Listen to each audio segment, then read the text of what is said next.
Hello बच्चों, सभी को नमस्ते। मैं हूं सौरभ सर, आपका अपने YouTube channel only future points में स्वागत करता हूं। आज देखिए, मैथ्स के जितने भी इंपॉर्टेंट टॉपिक हैं, ऑब्जेक्टिव से लेकर डिस्क्रिप्टिव तक, जो भी लॉन्ग है, शॉर्ट हैं, फटाफट सॉल्व करने वाले हैं। सब एक के बाद एक सीरीज आएगी। इसमें से जो भी क्वेश्चन लॉन्ग हैं या शॉर्ट हैं, सभी क्वेश्चनों को फटाफट से सॉल्व किया जाएगा। इसमें जो भी क्वेश्चन मिलने वाले हैं, ऑब्जेक्टिव क्वेश्चन, ये सारे के सारे क्वेश्चन फटाफट अभी सॉल्व किया जाएगा। ठीक है, चलो देखते हैं। पहला सवाल, जो कि बाकी क्वेश्चन पीछे करा दिए थे, जो क्वेश्चन रह गए थे उन्हीं को सॉल्व करा रहे हैं यहाँ पर। देखो, यदि मीनार की ऊंचाई एवं उसकी छाया की लंबाई समान हो, यहाँ पर ध्यान दो। जब ऊंचाई कहे किसके बराबर, जब ऊंचाई छाया के बराबर कहे, ठीक है, जब ऊंचाई छाया के बराबर कहे, यानी यहाँ पर देखो, ये जैसे ऊंचाई और छाया बन जाएगी ना, तो ए बी सी मान लेंगे, तो ऊंचाई और छाया आपस में बराबर हो जाएगी, तो ये एच और एच हो जाएगा, तो थीटा वहाँ पर 45 आ जाएगा। टेन थीटा बराबर लंब बटे आधार होता है एच बटे एच, यानी एच बटे एच जब रखोगे तो कट जाएगा, तो 1 किसका मान होता है, 1 होता है 45 अंश का, यानी थीटा कितना आ जाएगा, 45 अंश। तो यहाँ पर ध्यान दीजिएगा, जब कभी भी जब ऊंचाई और छाया आपस में बराबर कहे, तो वहाँ पर हमेशा थीटा का मान 45 होता है। ठीक है, तो इसका जो आंसर आएगा थीटा बराबर 45 अंश। जैसे लिखा था ना, यदि मीनार की ऊंचाई उसकी छाया की लंबाई समान हो तो सूर्य का उन्नयन कोण ज्ञात करो।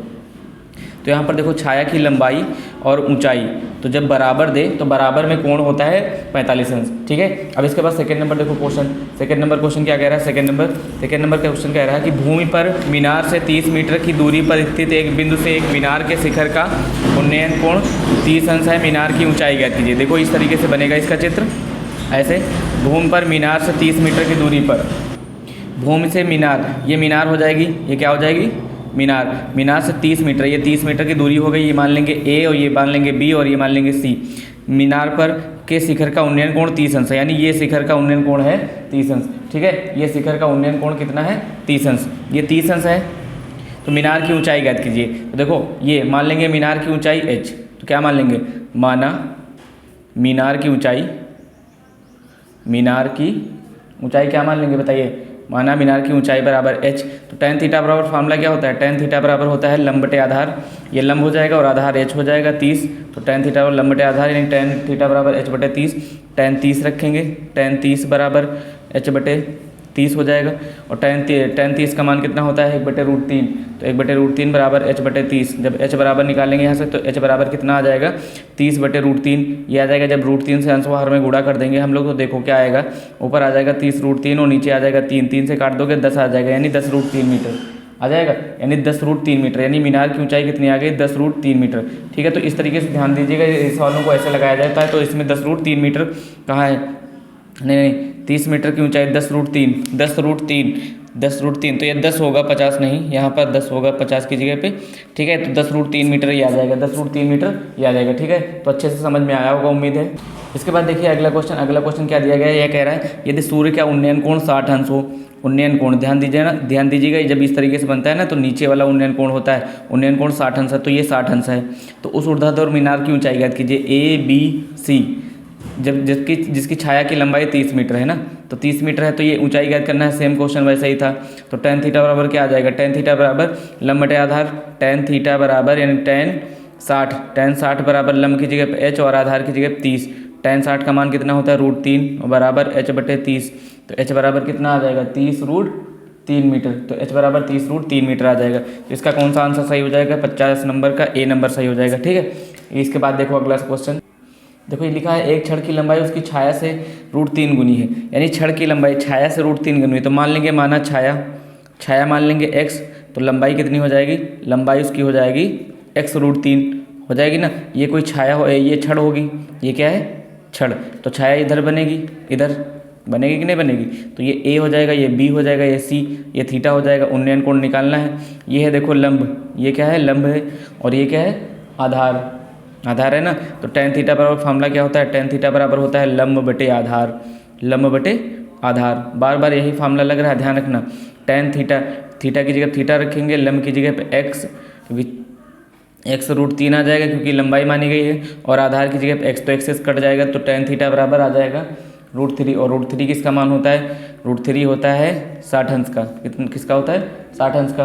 तो थीटा बराबर कितना आ जाएगा 60 डिग्री। तो इस तरीके से ये हमारा थीटा बराबर 60 डिग्री ये मान आ जाएगा। यानी एक छड़ की लंबाई जब अनुपात वाला दे तो अनुपात वाला गुना वाला दे तो ध्यान देना जिसके पास में वैल्यू लिखी होगी उसको माना जाएगा, ठीक है। इसी तरीके से आता है छाया की लंबाई उसकी ऊंचाई से √3 गुना है, तो इस तरीके से भी इनको क्वेश्चन को भी ध्यान रखिएगा, ठीक है। अगला क्वेश्चन देखो, अगला क्वेश्चन क्या दिया गया है, 25 मीटर ऊंचे भवन के एक स्तंभ, देखो 25 मीटर ऊंचे एक भवन, एक स्तंभ के शीर्ष से एक मीनार, यानी 25 मीटर एक ऊंचा स्तंभ होगा, 25 मीटर, ठीक है। ये मान लेंगे 25 मीटर कि ऊंचे एक स्तंभ के शीर्ष से एक मीनार के शीर्ष, एक मीनार होगा, मीनार का शीर्ष और स्तंभ का शीर्ष का उन्नयन कोण तथा मीनार के पाद का अवनमन कोण बराबर है, तो मीनार की ऊंचाई ज्ञात कीजिए। देखो ये इस तरीके से होगा, यहाँ पर ऐसे बना होगा, ठीक है। ये इस तरीके से देखो, ये क्या हो जाएगा, स्तंभ हो जाएगा, और ये हो जाएगा मीनार, क्या बन जाएगा, मीनार, है ना। ये मीनार है, तो यहाँ पर मीनार की ऊंचाई ज्ञात करनी है, और ये हो जाएगा, ये दिया गया है स्तंभ, क्या दिया गया है, स्तंभ, ठीक है। अब देखिए इसके बाद कैसे लगाया जाएगा, देखो जब इस तरीके से इसको सॉल्व किया जाएगा तो कैसे सॉल्व होगा समझो।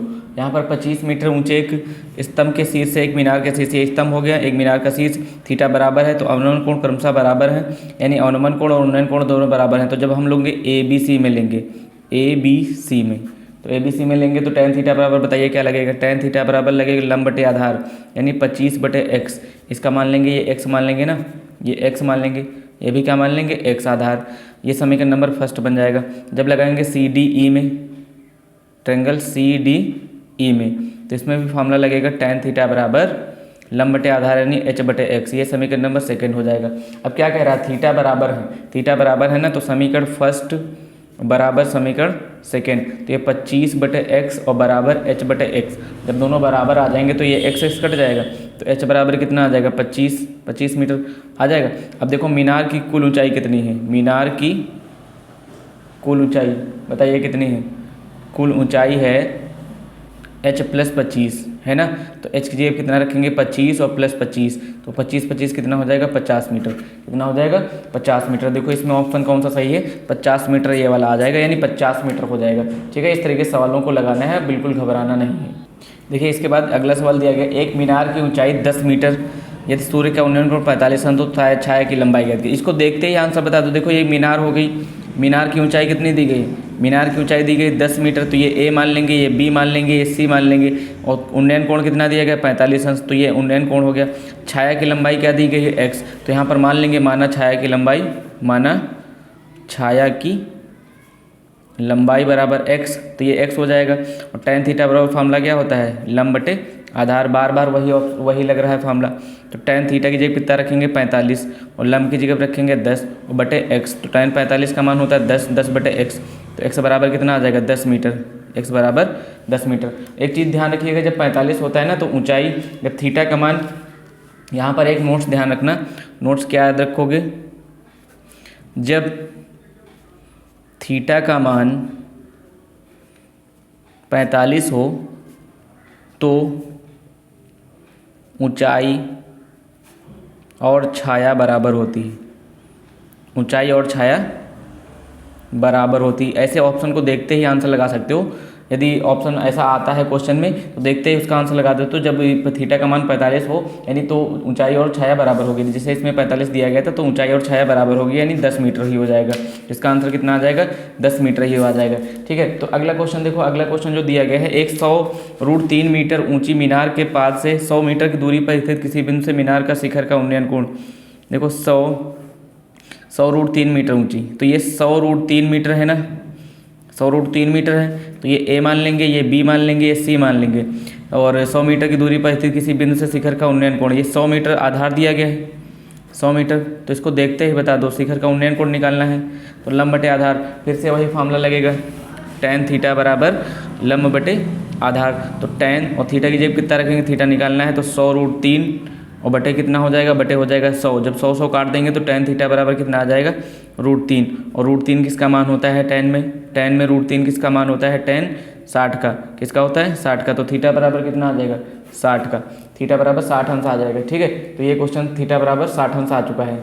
तो ऐसे क्वेश्चनों को ध्यान रखो और ऐसे क्वेश्चनों को ऐसे ही लगाया जाता है, इस चीज़ को ध्यान रखिए। फटाफट क्वेश्चन हो गए। देखिए अब जो आने वाले सवाल हैं वो टेक्निकल हैं थोड़ा। देखो लिखा है एक लंबवृत्तीय बेलन के आधार का क्षेत्रफल 9 पाई है। देखो लंबवृत्तीय बेलन आधार का क्षेत्रफल का फॉर्मूला क्या होता है बताइए। आधार का क्षेत्रफल का फॉर्मूला होता है पाई आर स्क्वायर ना, पाई आर स्क्वायर। तो 9 से 9 पाई है तो आधार का क्षेत्रफल कितना दिया गया 9 पाई, तो ये बन जाएगा पाई आर स्क्वायर। तो पाई पाई कट जाएगा, कट गया तो आर स्क्वायर बराबर इसको लिख लेंगे आर स्क्वायर बराबर 9, स्क्वायर काटेंगे तो रूट आ जाएगा। तो आर बराबर कितना आ गया 3 मीटर 3 सेंटीमीटर है ना। त्रिज्या कितनी आ गई 3 सेंटीमीटर। आधार का व्यास, देखो व्यास और त्रिज्या में संबंध क्या होता है। व्यास बराबर होता है 2 इंटू त्रिज्या, होता है नहीं 2 इंटू त्रिज्या, होता है कि नहीं होता है। 2 इंटू त्रिज्या यानी 2 त्रिज्या कितनी दी गई है 3 सेंटीमीटर, तो 2 3 6 सेंटीमीटर, यानी व्यास कितना आ चुका है 6 सेंटीमीटर। इस चीज़ को ध्यान दीजिएगा।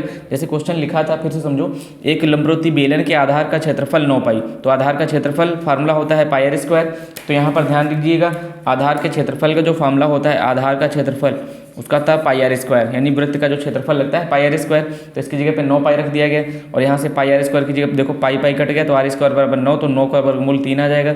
अब फिर फार्मूला होता है व्यास बराबर 2 इंटू त्रिज्या, होता है कि नहीं होता है। व्यास बराबर 2 इंटू त्रिज्या, तो 2 3 6 सेंटीमीटर, तो इसका आंसर कितना आ जाएगा 6 सेंटीमीटर आ जाएगा। ठीक है, तो इस तरीके से सवालों को फटाफट किया जाता है ऑप्शन वाले सॉल्व करने के लिए।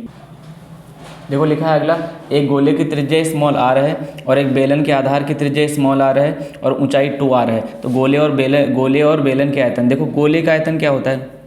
गोले का आयतन देखो इसमें जो जितने भी सूत्र लगेंगे वो सारे फार्मूले से लगेंगे, आयतन वाले फार्मूले। देखो क्या लिखा है, एक गोले की त्रिज्या स्मॉल आर है, एक बेलन के आधार की त्रिज्या स्मॉल आर है, ऊंचाई 2r है। तो गोले और बेलन के आयतन का अनुपात ज्ञात कीजिए। गोले का आयतन होता है 4/3 पाई आर क्यूब, गोले का आयतन होता है 4/3 पाई आर क्यूब। ठीक है, ये समीकरण नंबर 1 मान लेंगे। फिर लिखा बेलन का आयतन, देखो बेलन का आयतन क्या होता है। बेलन का आयतन होता है 1/3 पाई आर स्क्वायर एच। तो ये V1 मान लेंगे, ये V2 1/3 pi are square H, ये समीकरण नंबर 2 हो जाएगी। अब देखो अनुपात निकालना है तो V1/V2, अनुपात में हमेशा भाग किया जाता है 4/3 पाई आर क्यूब बटे 1/3 पाई आर स्क्वायर एच। देखो ये 3 3 कट जाएगा, पाई पाई कट जाएगा। अब देखो V1/V2 ऊपर बचेगा 4r, देखो r सेम है तो 4r क्यूब लिख लेंगे, यहाँ पर भी r स्क्वायर लिख लेंगे। h की जगह पे देखो कितना दिया गया है 2r, तो h की जगह पे लिख लेंगे 2r। देखो r तीनों कट गए तो ऊपर क्या बचेगा, ऊपर बचेगा देखो r जब तीनों कट जाएंगे तो r जब तीनों कट गए तो वहाँ पर देखो क्या बचा, वहाँ पर बचेगा। इस वाले सवाल को फिर से समझिए, एक गोले की त्रिज्या स्मॉल r है और एक बेलन के आधार की त्रिज्या स्मॉल r है, ऊंचाई 2r है। तो गोले और बेलन के आयतनों का अनुपात ज्ञात कीजिए। गोले का आयतन 4/3 पाई आर क्यूब होता है, बेलन का आयतन पाई आर स्क्वायर होता है। अनुपात का मतलब होता है बच्चों डिवाइड, तो V1/V2 ये बन जाएगा 4/3 पाई आर क्यूब और इधर बन जाएगा पाई आर स्क्वायर एच। ठीक है, तो यहाँ से देखो पाई पाई तो कट जाएगा तो ये V1/V2 बचेगा, इधर बचेगा 4 और बटे 3 आर क्यूब और बटे आर स्क्वायर एच कीजिए कितना आ जाएगा 2r। तो देखो आर क्यूब दोनों कट गए तो यहाँ बचेगा 4/3 इंटू 2 बचेगा, 2 दूनी 4, जब इसको काट देंगे तो 2/3 बचेगा। कितना बचेगा 2/3, तो V1/V2 बराबर लिख लेंगे तो 2:3 आ जाएगा। तो इसका आंसर क्या आएगा 2:3, तो 2:3 है पहला नंबर, तो इसका आंसर पहला नंबर सही हो जाएगा। ठीक है, तो ये इस तरीके से किया जाएगा क्वेश्चन, इस चीज़ को ध्यान रखें। देखो ये वाला जो क्वेश्चन है ना, ये वाला बहुत मोस्ट इंपॉर्टेंट है। देखो गोले का व्यास दिया गया है d, तो यहाँ पर हम लोगों को पता होना चाहिए व्यास और त्रिज्या में संबंध क्या होता है। व्यास बराबर 2 इंटू त्रिज्या होता है कि नहीं होता है, या फिर त्रिज्या बराबर क्या होता है, त्रिज्या बराबर व्यास बटे 2। तो ये चीज़ दोनों चीज़ें पता होना चाहिए तभी इसको आप लगा पाओगे। तो उसका आयतन क्या होगा, देखो गोले का आयतन क्या होता है, गोले का आयतन हमको निकालना है d के पदों में। गोले का आयतन का फॉर्मूला होता है V बराबर 4/3 पाई आर क्यूब होता है। अब देखो r बराबर फार्मूला क्या होता है, r बराबर होता है d/2 होता है ना, त्रिज्या बराबर व्यास बटे 2 होता है। तो यहाँ पर v बराबर रखेंगे 4/3 पाई, r की जगह क्या रखेंगे d/2 और d/2 3 बार रखेंगे। तो देखो 2 दूनी 4, ये 4 4 कट गया। ठीक है, तो ऊपर क्या बचेगा 1/3 दूनी 6, यहाँ पर बचेगा पाई और d क्यूब बन जाएगा। तो ये आंसर आएगा V बराबर 1/6 पाई d क्यूब। तो यहाँ पर इस चीज़ को ध्यान दीजिएगा। इस क्वेश्चन में आप बहुत ज़्यादा गड़बड़ होंगे, 4/3 वाला ज़्यादातर बच्चे ये लगाएंगे, तो ये क्वेश्चन का ये वाला आंसर आएगा। ठीक है, ये चीज़ ध्यान रखिएगा। बहुत बच्चे इसमें 4/3 पाई डी क्यूब लगा देंगे, वो कि गलत होगा, तो ये गलत है, ध्यान रखना। यहाँ पर 1/6 पाई डी क्यूब है। ठीक है, तो इन क्वेश्चनों को इस तरीके सॉल्व करने के लिए थोड़ी बहुत मेहनत करनी होगी, और थोड़ी बहुत मेहनत के लिए आप लोग बिल्कुल सतर्क रहिए और लगातार क्वेश्चनों की प्रैक्टिस करते रहिए। एग्जाम तक बिल्कुल धुआं कर दो एग्जाम का। इसके बाद अगला क्वेश्चन देखिए, नेक्स्ट क्वेश्चन देखिए, दो लंबवृत्तीय बेलनों के आधार की त्रिज्याओं में 1:2 का अनुपात है, उनकी ऊंचाइयों में 4:1 का अनुपात है, उनके आयतनों का। तो यहाँ पर देखो बेलन का आयतन से लगेगा, बेलन का आयतन का फॉर्मूला क्या होता है, V = πr²h। यहाँ पर एक बेलन इधर होगा, देखो 2 बेलन है तो 1:2 दिया गया है त्रिज्याओं का, तो R1 = R मान लेंगे, तो R2 बराबर कितना आ जाएगा 2R। ये त्रिज्याओं का है। ऊंचाइयों में दिया गया है 4:1, तो ये ऊंचाइयों में है, किस में है, ऊंचाइयों में है ना, ऊंचाई, ये था त्रिज्या में। ठीक है, तो H1 बराबर कितना मान लेंगे, H मान लेंगे, तो H2 बराबर कितना मान लेंगे, H2 = H। यदि H1 = 4H हो गया तो H2 = H आ जाएगा। ठीक है, तो बेलन का आयतन के लिए फार्मूला लगेगा V1 = πr1² और V2 = πr2² तो ये लगेगा। क्यों लगेगा बच्चों, क्योंकि यहाँ पर ध्यान दो, क्योंकि यहाँ पर जो है अनुपात निकालना है, तो हम लोग मान रख देंगे, तो पाई तो कट ही गया, तो R1 की जगह कितना आ जाएगा R²। ठीक है, और H1 की जगह कितना आ जाएगा 4H, और R2 की जगह कितना आ जाएगा 2R² और H2 की जगह कितना आ जाएगा H। देखो यहाँ से जब हम लोग सॉल्व करेंगे तो सॉल्व कैसे करेंगे, तो ये R² हो जाएगा 4H बटे 2 का स्क्वायर कितना होता है, 2 का स्क्वायर होता है 4R² into 4H sorry H। ठीक है, देखो H कट गया, R² कट जाएगा, तो और यहाँ से 4 भी कट जाएगा नहीं कट जाएगा, तो ऊपर बचेगा 1, नीचे बचेगा 1, तो बताइए कितना आ जाएगा, V1 बटे V2 बराबर 1/1 आ जाएगा। तो इसको 1:1 भी तो लिख सकते हैं, यानी 1:1 भी तो लिख सकते हैं। तो इसका आंसर कौन सा सही होगा, बताइए। इसका आंसर पहला वाला सही हो जाएगा 1:1। ठीक है, 58 नंबर का पहला नंबर सही हो जाएगा 1:1।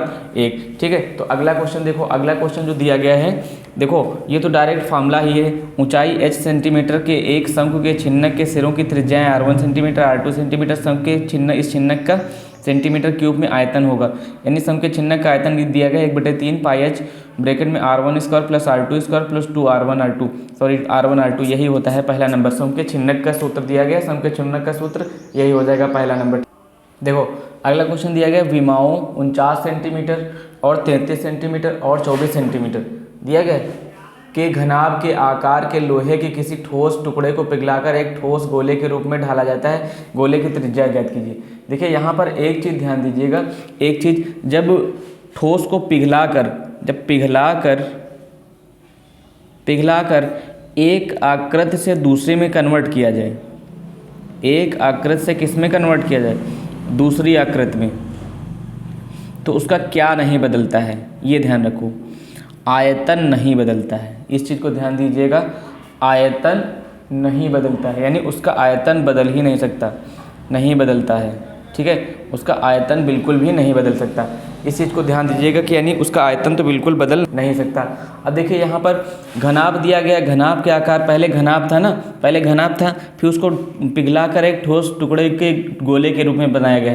तो यहाँ पर फार्मूला क्या बन जाएगा, घनाभ का आयतन क्या बनेगा, घनाभ का आयतन बराबर गोले का आयतन। किसका आयतन, गोले का आयतन, ये बनेगा गोले का आयतन। तो घनाभ का आयतन होता है L × B × H और गोले का आयतन क्या होता है 4/3 πr³ तो L की जगह पे कितना रखेंगे, देखो 49 और B की जगह 33 और H की जगह पे 24 बराबर 4/3, पाई की जगह 22/7, R की जगह r³। यही तो निकालना है, यही तो हमें निकालना ही है ना, यही तो निकालना है। तो अब देखो कैसे सॉल्व किया जाएगा। तो यहाँ से देखो, तो सबसे पहले सॉल्व ऐसे किया जाएगा, इसको जो है ये सारी वैल्यू कहाँ आ जाएंगी, ये सारी वैल्यू पहले इसको सॉल्व कर लो। तो देखो पहले हम लोग 4 से काटेंगे, 4 का 6 बार कटेगा, है ना, और फिर इसको काटो 11 × 33 और 11 दूना 22 और 2 × 3 6 है कि नहीं, तो 2 × 3 6 पूरा कट गया, कटा कि नहीं कटा। तो ये देखो तिरछा गुणा कर दोगे तो ये बन जाएगा 49 × 3 × 3 × 7 बराबर आर क्यूब। जब क्यूब काटोगे तो यहाँ पर पावर बन जाएगी 1/3, बन जाएगी नहीं बन जाएगा। तो 49, देखो 7 कितनी बार आ जाएगा और 3 कितनी बार आ जाएगा 7, तो यहाँ से 3 कितनी बार आएगा बताइए 7। देखो 49 तो 3 बार हो गया और 3 4/3, 4/3 का ये वाला 3 इधर चला गया, 2 दूनी 4 तो पूरा कट ही गया था, तो यहाँ पर 3 बच जाएगा, ये वाला 3 नहीं कटेगा, ध्यान रखना, ठीक है। तो 3 एक और बच जाएगा, 3 एक और बच जाएगा, तो 3 क्यूब 3 बार हो जाएगा और ये एक पावर 1/3 तो रहेगा ही, तो 3 3 कट जाएगा बराबर आर। तो 7 3 21, तो आर बराबर कितना आ जाएगा 21 सेंटीमीटर। तो ये आर बराबर 21 सेंटीमीटर आ जाएगा, इस चीज़ को ध्यान रखिएगा। इसका जो आंसर आएगा 21 सेंटीमीटर आएगा, ठीक है। अगला क्वेश्चन देखो, ये भी एक तरीके से मोस्ट इंपॉर्टेंट क्वेश्चनों में एक आता है।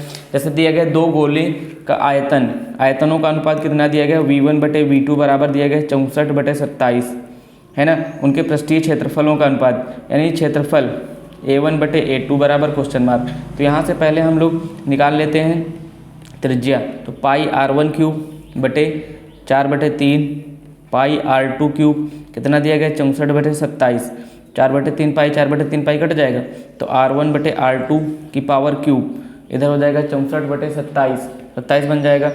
तो इसमें पावर काटोगे तो क्यूब हो जाएगा 1/3, 1/3 बन जाएगा। तो 1/3 में देखो यहाँ पर 64 किसका घन होता है, 64 होता है 4 का और 27 होता है 3 का, तो R1/R2 क्या आ गया, तो A1/A2 4/3 आ गया। तो A1/A2 का फार्मूला क्या होता है 4 पाई R स्क्वायर और नीचे 4 पाई R2 स्क्वायर, तो 4 पाई कट जाएगा, तो A1/A2 बराबर R1/R2 बचेगा, यानी 4/3, 4/3 का होल स्क्वायर, तो 4 का स्क्वायर 16 और 3 का स्क्वायर 9, तो कितना आ जाएगा बताइए A1/A2 बराबर आ जाएगा 16:9, 16:9, यानी 16:9 आ जाएगा। तो इसका आंसर ये आ जाएगा 16:9, ठीक है बच्चों। तो इस चीज़ को ध्यान रखिएगा, ये इसका आंसर जो आ चुका है 16:9 आ चुका है। देखो अगला जो क्वेश्चन दिया गया है 2 12 0 9 5 15 7 4 की माध्यिका क्या होगी। तो माध्यिका के लिए सबसे पहले हम लोग लिखेंगे आरोही क्रम में, आरोही क्रम के लिखने के बाद फिर समपद की माध्यिका का फार्मूला अलग होता है, विषम पद की माध्यिका का फार्मूला अलग होता है। तो इसको लिखेंगे 0, ठीक है। फिर इसके बाद बड़ी संख्या 2 और फिर इसके बाद 3 नहीं है 4 आ जाएगा, 4 के बाद 5 आएगा, 5 के बाद 7 आएगा, 7 के बाद कितना आएगा 9 आएगा, है कि नहीं, और 9 के बाद 12 आएगा, 12 के बाद 15 आएगा, है ना। तो देखो 1 2 3 4 5 6 7 8, 1 2 3 4 5 6 7 8, तो यानी n बराबर कितना आ गया 8 आ गया। तो ये सम है, कैसा है सम है। तो यहाँ पर समपद की माध्यिका लगेगी, फार्मूला ध्यान दीजिएगा, माध्यिका m बराबर क्या हो जाएगा n/2वें पद का मान और प्लस n/2 + 1वें पद का मान, और पूरे के बटे 2 होगा। तो 8 आया है 8/2, तो यानी 4वें पद का मान आ जाएगा, है ना, 4वें पद का मान, और प्लस इसमें भी 5वें पद का मान कितना आ जाएगा 5वें पद का मान, और पूरे के बटे 2। देखो चौथा पद क्या है, चौथा पद 1 2 3 4 5 है, और 5वां पद क्या है 7, तो 7 5 12, 12/2, तो 12 को 2 से भाग कर देंगे तो 6 आ जाएगा, यानी इसकी माध्यिका कितनी आ जाएगी, इसकी माध्यिका आ जाएगी 6, ठीक है। अब अगला क्वेश्चन देखो, अगला क्वेश्चन क्या लिखा है, लिखा है प्रथम 5, ध्यान दो, प्रथम 5 अभाज्य संख्याओं का समांतर माध्य क्या होगा। तो यहाँ पर सबसे पहले हमको जानना होगा अभाज्य संख्याएं क्या होती हैं। देखो इसमें प्रथम 5 अभाज्य संख्याएं, तो पहले हम लोग लिख लेंगे अभाज्य संख्याएं, अभाज्य संख्याएं, अभाज्य संख्याएं कौन कौन सी होती हैं जो किसी से भी न कटे, जैसे 2 3 5 7 11, बस 3 ही तो हैं, हाँ इतनी ठीक। तो समांतर माध्य का फॉर्मूला क्या होता है, x बार बराबर x1 + x2 + x3 ... x of n, यानी सभी को जोड़ दो, नीचे जितनी भी संख्याएं हैं उससे भाग कर दो। तो 2 + 3 + 5 + 7 + 11 और बटे कितनी संख्याएं हैं 5 संख्याएं, तो कितना आ जाएगा 2 3 5 5 10 7 17, और 17 11 कितना होता है 17 11 28 ना, 28 और बटे 5, 28 को भाग करोगे तो 5 25 और 5 का 30, कितना आंसर आ जाएगा 5.6। तो इसका आंसर आ जाएगा 5.6, ठीक है बच्चों। तो इस तरीके से ध्यान रखिएगा, क्वेश्चनों को ऐसे सॉल्व किया जाता है और फटाफट इनको सॉल्व करना है। अगला देखिए फार्मूला दिया गया है, बहुलक ज्ञात करने का सूत्र क्या होता है। तो बहुलक ज्ञात करने का सूत्र बताइए इसमें से क्या होता है। देखो बहुलक बराबर L + F1 - F0 और बटे 2F1 - F2, इस तरीके से फार्मूले होते हैं। इसमें से बताना है तुम्हें कौन सा इसका फार्मूला होता है। बताइए इसका क्या होता है, बहुलक बराबर, देखिए इसका बहुलक ये तीसरा नंबर सही हो जाएगा, क्योंकि ये फॉर्मूला होता है बहुलक बराबर L plus F1 minus F2 F1 minus F0 अपान 2F1 माइनस 2F0 माइनस का F2, ये होता है। ठीक है, और ये वाला क्वेश्चन 69 क्वेश्चन है ये होमवर्क में, ये तुम लोगों को कमेंट करना है हमें इसका आंसर कि कौन सा 69 का आंसर कौन सा आएगा। और फिर ध्यान देना 70 में बहुलक बराबर 3 माध्यक माइनस 2 माध्य फार्मूला होता है। इसका फार्मूला ये होता है कि इसमें संबंध को दर्शाया जाता है, बहुलक बराबर 3 माध्यक माइनस 2 माध्य, यानी संबंध होता है बहुलक माध्य और माध्यिका में संबंध। ठीक है, अब अगला क्वेश्चन लेते हैं। देखिए अगला क्वेश्चन बहुत ही इंपॉर्टेंट है। देखो जो क्वेश्चन दिया गया है ये AF समांतर है CF पर तथा DP समांतर है EF पर, तो AD अपान DE का मान निकालना है, यानी AD अपान DE का।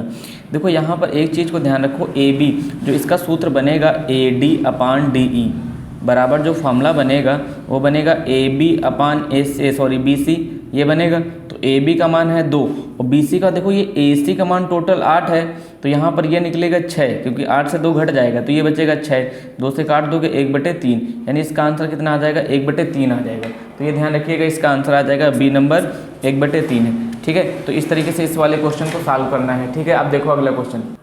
देखो अगला क्वेश्चन जो दिया गया है ये इंपॉर्टेंट सवाल है। इसमें दिया गया त्रिभुज ABC तथा त्रिभुज BDE दो समबाहु त्रिभुज इस प्रकार हैं कि भुजा BC का मध्यबिंदु D है, तो ये ABC ये मान लेंगे और BC का मध्यबिंदु D है, तो ABC और BDE के क्षेत्रफलों का अनुपात। तो देखो ABC यहाँ पर जो BE निकालेंगे तो AB/2 यानी आधा निकलेगा, तो त्रिभुज ABC/BDE फार्मूला होता है AB² BE का स्क्वायर, तो AB की जगह AB रख देंगे और BE की जगह AB/2 रख देंगे, तो ये कितना आ जाएगा, तो ये बन जाएगा AB² और बटे AB², और ये 4 कहाँ चला जाएगा ऊपर, नीचे क्या बचेगा 1, तो ये कट जाएगा, तो ये बच जाएगा 4/1। तो 4/1 को क्या लिख सकते हैं 4:1। तो इसका जो आंसर आएगा, आंसर कितना आ जाएगा 4:1। तो इस तरीके से ध्यान दीजिएगा, इसका अनुपात 4:1 आ जाएगा इसका आंसर। ठीक है, देखो अगला जो क्वेश्चन है इसको पढ़ते ही आंसर दे दो। दो समद्विबाहु त्रिभुजों के कोण बराबर हैं तथा उनके क्षेत्रफलों का अनुपात 16:25 है, तो 16 का वर्गमूल कितना होता है 16/25। जब इसको स्क्वायर वर्गमूल निकलेगा तो 4:5 आ जाएगा, हमेशा वर्गमूल निकाल देना बटे में करके, वही इसका आंसर आ जाएगा 4:5 आ जाएगा इसका आंसर, यानी संगत ऊंचाइयों का अनुपात कितना आ जाएगा 4:5 आ जाएगा। फिर देखो यहाँ पर एक पॉइंट ध्यान दीजिएगा, त्रिभुज के तीनों कोणों का योग 180 अंश होता है, समकोण 90 अंश होता है। ठीक है, तो इस तरीके से ये जितने भी ऑप्शन थे सभी सॉल्व किए गए हैं। अब अगले क्वेश्चन ले लेते हैं जो कि मोस्ट इंपॉर्टेंट टॉपिक में टॉपिक वाइज क्वेश्चन रहते हैं, वे भी क्वेश्चन बहुत इंपॉर्टेंट रहते हैं। ठीक है, तो ये सारे क्वेश्चन इंपॉर्टेंट ही हैं जो एग्जाम की दृष्टि से बहुत ही इंपॉर्टेंट है। देखो बच्चों, अब जो क्वेश्चन है ये लॉन्ग या शॉर्ट में भी पूछे जाते हैं, ध्यान रखना। 21 सेंटीमीटर त्रिज्या के वृत्त से 150 अंश के कोण वाला त्रिज्यखंड काटा गया है। त्रिज्यखंड की संगत चाप की लंबाई, देखो दो चीज़ें निकालना है, संगत चाप की लंबाई तथा क्षेत्रफल ज्ञात कीजिए। तो सबसे पहले हम लोग नोट करेंगे त्रिज्या कितनी दी गई है। त्रिज्या दी गई है r बराबर 21 सेंटीमीटर। कितनी दी गई है r बराबर 21 सेंटीमीटर। ठीक है, देखो त्रिज्या r बराबर कितने दिए गए हैं 21 सेंटीमीटर दिया गया है, 21 सेंटीमीटर। और फिर इसके बाद देखो थीटा बराबर कितना दिया गया, थीटा बराबर दिया गया है 150 अंश। कितना दिया गया है 150 अंश। ठीक है, अब इसके बाद देखिए क्या दिया गया है, देखो थीटा बराबर 150 अंश दिया गया है। अब पहले पूछा जाएगा संगत चाप की लंबाई। देखो सूत्र क्या होता है, देखो सूत्र यहाँ पर ध्यान दीजिएगा, त्रिज्यखंड के संगत चाप की लंबाई। देखो चाप की लंबाई और त्रिज्यखंड का क्षेत्रफल दोनों फार्मूले अलग अलग होते हैं, इस चीज़ को ध्यान दीजिएगा। तो इसका फार्मूला होता है θ/360 × 2πr होता है ना, तो ध्यान देना इसका फार्मूला θ/360 × 2πr होता है। तो थीटा की जगह रख देंगे 150/360 रख देंगे, और यहाँ पर 2 और पाई की जगह 22/7 और r की जगह कितना रखेंगे 21। ठीक है, तो देखो ये 0 0 कट जाएगा, 7 से काटोगे 3 बार कटेगा। ठीक, 3 दूनी 6 और 6 6 36, 6 बार कट जाएगा। तो अब इसको काटा जाए तो इसको बचेगा, पहले वो लिख लो 15/6 × 22 बच गया। तो अब 15/6 × 22 ये जो बच गया है 15/6 × 22 ये जो बचा है, अब देखो इसको सॉल्व कैसे किया जाएगा। 3 से काट दो 3 × 5 = 15, 3 दूनी 6, 2 से काटोगे 11, तो 11 × 5 = 55। इसका जो मात्रक आएगा सेंटीमीटर आएगा, इसका जो मात्रक आएगा क्या आएगा सेंटीमीटर, यानी 55 सेंटीमीटर। ठीक है, अब देखो यहाँ पर आ जाएगा त्रिज्यखंड, दूसरा निकालना है त्रिज्यखंड का क्षेत्रफल। क्या निकालना है हमें, त्रिज्यखंड का क्षेत्रफल। त्रिज्यखंड का क्षेत्रफल, इसका फार्मूला क्या होता है θ/360 पाई आर स्क्वायर, ये फार्मूले दोनों याद रखना होगा। थीटा की जगह 150 रखेंगे 360 और पाई की जगह रख देंगे 22/7 और आर की जगह कितना रखेंगे, आर की जगह पे फिर से वही 21 ही रखेंगे, ठीक है। और आर स्क्वायर है तो 2 बार रख देंगे, तो 0 0 कट गया, 7 एकम 7 7 3 21, ठीक है। अब देखो ये कटा, 3 से काटोगे कितनी बार कटेगा, 12 बार, और फिर 3 से काटो, 3 चक्कू 12, ये 3 सते 21, फिर 2 से काट दो तो 2 दूनी 4, ये कितनी बार कटेगा, 11 बार, ठीक है। तो ऊपर बचेगा क्या, ऊपर बचेगा 15 × 11 × 7 है ना, और बटे 2।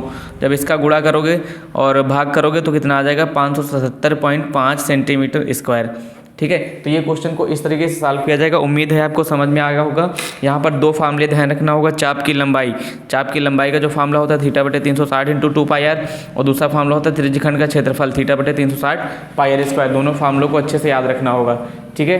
देखो अगला जो क्वेश्चन है इसका बारंबारता बंटन का हमें निकालना है समांतर माध्य। क्या निकालना है, समांतर माध्य। तो यहाँ पर ध्यान दीजिएगा, जस्ट बाद जो बारंबारता के बंटन का दिया जाता है वो क्या होता है, वो होता है हमारा बारंबारता, जो Fi हो जाएगा। अब हम लोग निकालेंगे मध्यमान। क्या निकालेंगे, मध्यमान जो निकाला जाता है वर्ग अंतराल से। इस चीज़ को ध्यान दीजिएगा। 0 से 10 है तो ये 5 आ जाएगा, 10 से 20 है तो 15 आ जाएगा, है ना। 20 10 30, 30 का आधा 15, 30 20 50 है तो ये 25 आ जाएगा, 40 30 70 है तो ये 35 आ जाएगा, 50 40 90 है तो 90 का 45 आ जाएगा। जब इसका हम लोग गुणा कर देंगे तो गुणा करने पर कितना आएगा, देखो 8 40 यानी Fi × Xi जब गुणा होता है तो 8 40 का 40 आ जाएगा, 15 12 15 दहम 150 यानी 180 आ जाएगा, ठीक है। 25 दहम 250 आ जाएगा, और 35 का 11 11 25 55 का 5 और 11 यानी 33 5 38 380 आ जाएगा, है ना। 385 35 दहम 350, हाँ। और इसको 9 से गुणा करेंगे तो 9 × 45 के 5 और 9 4 36 36 4 40, ठीक है। अब इसको जोड़ देंगे, बारंबारता को जो जोड़ेंगे तो कितना आएगा, 12 8 20 20 10 22 और 22 11 कितना होता है, 22 11 33 33 9 42, यानी सिग्मा Fi बराबर कितना आ जाएगा, 42 आ जाएगा। जब इसका जोड़ेंगे तो इसका जोड़ने पर कितना आएगा, देखो 5 5 5 10 का 0 हासिल आया 1, 4 8 4 12 1 13 5 18 और 18 8 26 26 के 6 आ जाएंगे, ठीक है। यहाँ से लाइन 2 2 1 3 2 5 3 8 4 12 1260 आ गया। अब सूत्र क्या होता है समांतर माध्य का, समांतर माध्य का सूत्र क्या होता है, समांतर माध्य x बार बराबर सिग्मा xi × Fi बटे सिग्मा Fi। तो इसको कर दोगे 1260, देखो यहाँ पर कर देते हैं हम लोग, देखो 1260 और बटे 42। जब भाग करोगे तो 2 से भाग करोगे, फिर 1 से भाग करोगे, 3 से भाग करो, 2 से भाग करो, पहले 2 से भाग करोगे तो कितना आ जाएगा, चलो 2 6 12 है ना, फिर 2 3 6 630 आ गया। अब 2 से भाग करोगे तो 21 आ जाएगा, तब 21 3 63, तो कितना आ जाएगा, 21 3 63 यानी 30 आ जाएगा। तो इसका समांतर माध्य कितना आ जाएगा, 30। तो इस तरीके से प्रैक्टिस कर लेना अच्छे से, सभी क्वेश्चनों को प्रैक्टिस करके अच्छे से लगा के जाना है एग्जाम में, क्योंकि एग्जाम में आपको सारे क्वेश्चनों को लगाना है, इस चीज़ को ध्यान रखिएगा। देखो जो अगला क्वेश्चन दिया गया है, गणित की एक परीक्षा में 30 विद्यार्थियों द्वारा प्राप्त किए गए अंकों का बंटन निम्न है, इन आंकड़ों का बहुलक ज्ञात करना है। देखो बहुलक क्या होता है, तो यहाँ पर ध्यान देना, सबसे बड़ी संख्या जो बारंबारता की सबसे बड़ी संख्या, अधिकतम बारंबारता किसकी है, अधिकतम बारंबारता वाले को हम लोग F0 मानेंगे, ध्यान रखना। अधिकतम बारंबारता 7 है ना। इसका वर्ग अंतराल कितना होगा, 40 से 50 है ना। बताओ अधिकतम बारंबारता 7 है तो इसका वर्ग अंतराल 40 से 55 में होगा कि नहीं होगा। तो इसको हम लोग क्या मान लेंगे, इसको मान लेंगे F1, क्यों 7 को मान लेंगे F1, इसके ऊपर का F0 और नीचे का F2 हो जाएगा। और फिर यहाँ पे सारे मानों को रख देंगे, मानों को रखने के बाद क्या आएगा, वो सूत्र लगा देंगे बहुलक का और आंसर आ जाएगा।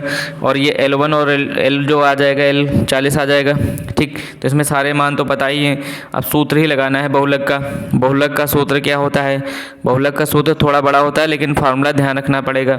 L + F1 - F0 अपान में 2F1 माइनस का F0 माइनस का F2 है ना, और इनटू में H तो L की जगह कितना आ जाएगा, L की जगह 40 आ जाएगा, F1 की जगह पे 7 आ जाएगा और F0 की जगह 3 आ जाएगा। 2F1 यानी 2 × 7 और माइनस F0 की जगह पे 3 आ जाएगा और फिर माइनस लगेगा, -6 आ जाएगा और इंटू H की जगह डिफरेंस है, डिफरेंस कितने का है, डिफरेंस है 15 का। हाँ 15 का है डिफरेंस कितने का है, डिफरेंस है 15 का, तो 15 आ जाएगा। तो इस तरीके से देखो 40, 7 से 3 जाएगा 4 और फिर 7 दूनी 14 आ जाएगा, 14 और यहाँ पर 6 से 3 जुड़ जाएंगे 9 और 15 बचेगा। तो 40 + 4 × 15 और 14 से 9 के कितने बचेंगे, 5 5 × 15, तो कितना आ जाएगा, 4 × 12, तो 40 और प्लस का 12 और 40 और 12 जब जोड़ देंगे तो 40 12 का जोड़ कितना आता है, 40 12 का जोड़ 52 आ जाएगा। तो यानी इसका बहुलक कितना आ जाएगा, 52। ठीक है, तो ये क्वेश्चन इस तरीके से किया जाएगा, इसका आंसर 52 आ जाएगा। ठीक है बच्चों, फटाफट इन क्वेश्चनों को करना है आपको, वहाँ पर एग्जाम हॉल में किसी भी तरीके से आपको कम नहीं रुकना है, कोई भी क्वेश्चन को छोड़ना नहीं। देखो अगला जो क्वेश्चन है इसमें कह रहा आरोही क्रम में व्यवस्थित निम्न प्रेक्षणों का माध्यक 25 है तो x का मान ज्ञात कीजिए। देखो यहाँ पर ध्यान रखना, माध्यिका जब निकाली जाती है, माध्यिका जब निकाली जाती है तो उसको पहले लिखा जाता है आरोही क्रम में। किस में लिखा जाता है, आरोही क्रम में। लेकिन अब की बार जो दिया गया है ये ऑलरेडी दिया गया है, आरोही क्रम में दिया है। ठीक है, इस चीज़ को ध्यान रखना, ये वाले क्वेश्चन में आरोही क्रम में दिया गया है। तो 11 13 15 19 x + 2 x + 4 30 35 39 46। देखो काउंट करो, 1 2 3 4 5 6 7 8 9 10, फिर से 10 आया, यानी सम बन गया। समपद की माध्यिका का सूत्र क्या होता है, समपद की माध्यिका का सूत्र क्या होता है, n/2वें पद का मान, n/2वें पद का मान और प्लस n/2 + 1वें पद का मान, है ना, पद का मान।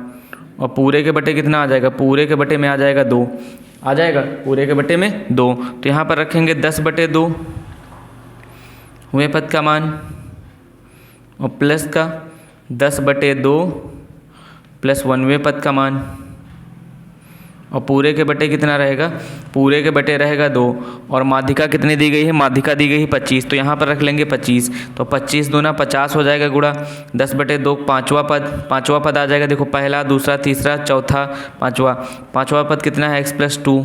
ठीक है, और फिर देखो 2 पंचे 10, 5 1 6 हो जाएगा, 5 1 6। छठा पद 1 2 3 4 5 6, छठा पद कितना आ जाएगा, छठा पद है x + 4, कितना दिया गया है, x + 4। ठीक, तो देखो ये 50 = x + 2 और प्लस का x और प्लस का 4, 50 = x कितना हो जाएगा, 2x और 4 2 6 हो जाएगा, हो जाएगा नहीं हो जाएगा, 4 2 6, यानी इधर से देखो 50 = 2x और प्लस 6 हो जाएगा। तो 2x बराबर कितना आ जाएगा, 50 से 6 जाएगा तो 44 बचेगा, तो 2 से काट दोगे तो x बराबर कितना आ जाएगा, x बराबर आ जाएगा 22, x बराबर कितना आ जाएगा 22। यानी x का जो मान है इसमें जो पूछ रहा था आरोही क्रम में पहले से व्यवस्थित है और जो x का मान पूछ रहा था तो x का मान कितना आ चुका है, 22। ठीक है, तो x का मान 22 आ चुका है, इस चीज़ को ध्यान रखिएगा और ये वीडियो को पूरा देखना है और पूरे देखने के साथ में नोट्स भी बनाना है, इस चीज़ को ध्यान रखना और चैनल को सब्सक्राइब लाइक शेयर ज़रूर कर देना, ये आपका जन्मसिद्ध अधिकार है। और सवालों को लगातार आप लगाते रहिए, किसी भी तरीके से सवालों में रुकना नहीं। देखो माध्यक में 3 टॉपिक लगा लीजिए, माध्यिका, माध्यक और बहुलक, है ना, तीनों टॉपिक कंप्लीट हो जाएंगे। और गोले और पृष्ठीय क्षेत्रफल में ध्यान दीजिएगा, एक क्वेश्चन ऐसा जरूर आएगा कि जब उसको पिघलाकर दूसरी आकृति में ढाल दिया जाता है तो उसका आयतन नहीं बदलता है, तो इस चीज़ को ध्यान दीजिएगा, यानी तीनों का आयतन नहीं बदलेगा, यानी एक आकृति में दूसरी आकृति में ढालेंगे तो उसका आयतन नहीं बदलेगा। और एक छायांकित भाग वाला आता है, छायांकित भाग जो वृत्तों से संबंधित क्षेत्रफल, छायांकित भाग में ये चीज़ ध्यान रखिएगा कि छायांकित भाग में हमें ये ध्यान रखना है, पहले पूरा निकाल लिया जाएगा, कोई भी आक्रम दिया होगा पहले पूरी चीज़ों को निकाल लेंगे, पूरा संख्यात्मक मान निकालेंगे, फिर इसके बाद में जो छायांकित नहीं होगा उसको घटा देंगे। तो यहाँ पर इन चीज़ों को ध्यान रखिएगा। फिर रचनाओं में 60 अंश के कोण वाला एक रचना होता है, उसको इंपॉर्टेंट है, वो अच्छे से करना है। और रचनाओं का प्रैक्टिस जितना अधिक से अधिक हो जाए, जितनी अधिक से अधिक प्रैक्टिस कर लोगे ना उतना ज़्यादा अच्छा रहेगा, क्योंकि वो सारी प्रैक्टिस पे बेस्ड चीज़ें होती हैं, जितने अधिक प्रैक्टिस कर लोगे अच्छे से उतना ज़्यादा अच्छे से काम होता है उसमें। तो यहाँ पर प्रैक्टिस पर आधारित सारे क्वेश्चनों को लगातार करते रहना, यदि कोई भी नया क्वेश्चन भी आ जाता है तो भी आप बोर्ड एग्जाम में कर लेंगे, ये 100% तय है। बस ज़रूरत क्या है आपको, ज़रूरत है आपको लगातार रिवीजन करने की और लगातार फार्मूलों को रिमाइंड करने की, लगातार हर चीज़ों को समझने की, लगातार आपको हर एक चीज़ को अच्छे से समझना है। क्योंकि कोई भी चीज़ें छूटनी नहीं चाहिए। यदि इसमें से कोई भी चीज़ें छूट रही हैं तो इसमें होता क्या है बच्चों कि जो भी तुमको आता हुआ होता है ना एग्ज़ाम में बड़ा प्रेशर रहता है, किसी भी एग्ज़ाम में हो तो एग्ज़ाम में बड़ा प्रेशर रहता है, जो भी चीज़ें आती हैं हम लोग वो भी भूल जाते हैं। तो वहाँ पर इसके लिए जितना अधिक हम लोग प्रैक्टिस कर लेंगे, प्रैक्टिस पर आधारित चीज़ें जितनी अधिक कर लेंगे वो उतना ज़्यादा इंपॉर्टेंट हो जाता है। तो इस चीज़ को ध्यान दीजिएगा, बहुत अधिक प्रैक्टिस करो, पूरा कम से कम डेली अच्छे से अच्छे ज़्यादा से ज़्यादा क्वेश्चन को लगाओ, हर एक को कॉन्सेप्ट के तरीके समझो, क्योंकि बोर्ड एग्जाम में किसी भी तरीके से कोई भी क्वेश्चन आता है यदि प्रैक्टिस बेस पे कॉन्सेप्ट समझ के लगाए हो तो फटाक से कर लोगे। ठीक है बच्चों, थैंक यू, मिलते हैं अगले नेक्स्ट वीडियो में, और चैनल को लाइक शेयर सब्सक्राइब जरूर कर देना। ठीक है, मिलते हैं कल नेक्स्ट।